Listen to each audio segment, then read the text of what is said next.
ओडिशा एक प्राकृतिक विपर्य प्रवण राज्य। वर्षा समय बन्या हवा नदीर पानी बढ़िबा एवं गाँव में पानी पशिबा एटा आमर स्वाभाविक प्रक्रिया ही आम प्रस्तुत था। से क्रम ये भितर महानदीर हीराकुद बंध उपर मुंडर वर्षा हवा फल 12टा गेट हीराकुदर खोला होती। रेंगाली बंध से गोटे गेट खोला होती एवं जलपतन आदौ महानदी नराजठार जलपतन विपद संकुल हुई ना। से क्रम महानदी कहतु देवी कहतु आपणकर ब्राह्मणी बैतरणी बुढ़ाबलंग सुवर्णरेखा वंशधारा ऋषिकुल्य जलका ये जिते सबू नदी अच्छी ये सबू नदीर जलपतन निश्चित भाव में बढ़ी किंतु विपद संकेत पर्यंत पहुँची नहीं। पानी नदी में बढ़ुची एवं एते बेला पर्यंत गाँ गाँ को पानी पशिबार रिपोर्ट नहीं किंतु बहुत जगार वर्षा फल झारसुगुड़ा जिले में सुंदरगढ़ जिले में दुईटी जगार गतकाली एवं परदिन वर्षा फल गुड़िए गाँ भीतर को पानी पशिला। गुड़िए बंध पानी पेक होकर भांगी जा फल झारसुगुड़ा जिलार गुड़िए जगार क्षयक्षति होती। नेशनल हाईवे रो रास्ता काम चलता से जो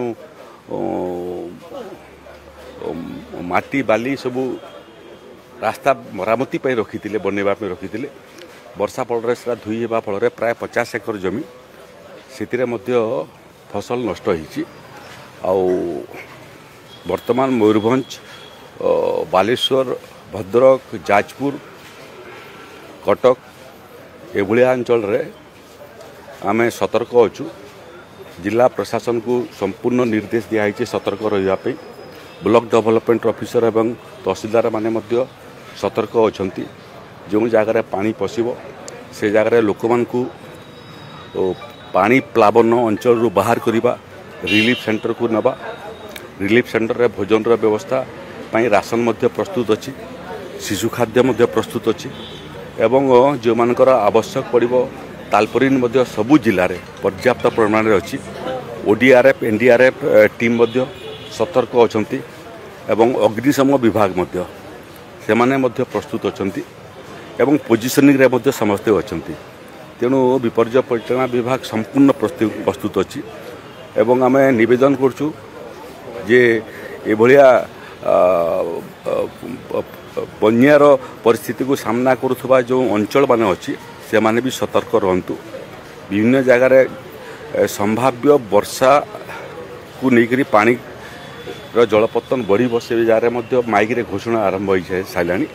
तेणु संपूर्ण आम प्रस्तुत अच्छु कहीं विचलित हूँ नहीं। पानी जदि गाँ को पशे ताहले निकटस्थम रिलीफ सेंटर को पलि आसतु। मानवीय सेवा युक्त समस्त सुविधा से प्रस्तुत अच्छी। तार बाहर विभिन्न समय पानी जो निष्कासन हो गलानी झारसुगुड़ा और सुंदरगढ़ जिले में सेठी डिसइनफेक्शन करने जेहेतु जाजपुर हईजार प्रकोप आम देखी सेठी डिसइनफेक्शन करने व्यवस्था आरंभ हो गलानी।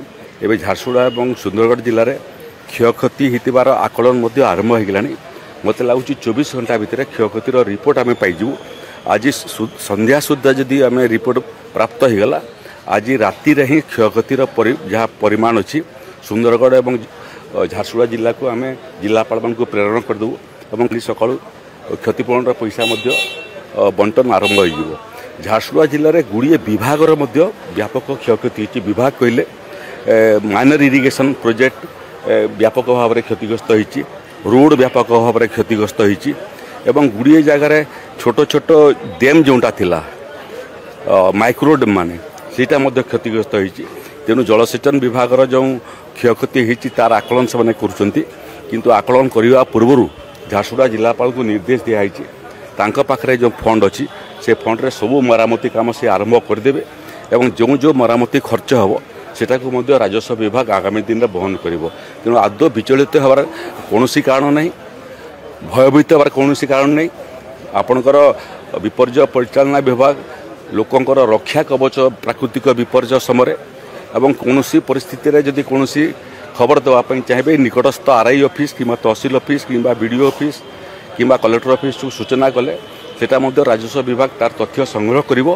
तेणु आदौ विचलित हुंतनी सरकार पूरा प्रस्तुत अच्छी ये अतीतर बन्या बात्या को आम सफलतार सहित सामना करूँ एथर मध्य सामना करूँ केवल गोटे नवेदन धन संपत्ति जहाँ नष्ट हम ताकू आम क्षतिपूरण देवाई प्रस्तुत अच्छु आम पाखे पर्याप्त धनराशि अच्छी ये तो जीवनटा सबुठ मूल्यवान समस्ते यदि परिस्थिति क्योंकि बिगड़े निजर जीवन प्रति दृष्टि दिंतु निरापद रहंतु अन्य मानक मध्य निरापद रखंतु पानी बढ़िया आरंभ हेले निकटस्थम रिलीफ सेंटर को पलि आसतु आ बहुत समय पानी बढ़िले साप कामुड़ार घटना मान घटी थाए साप कामुड़ा जनित मृत्यु संख्या बहुत समय बढ़ी थाए।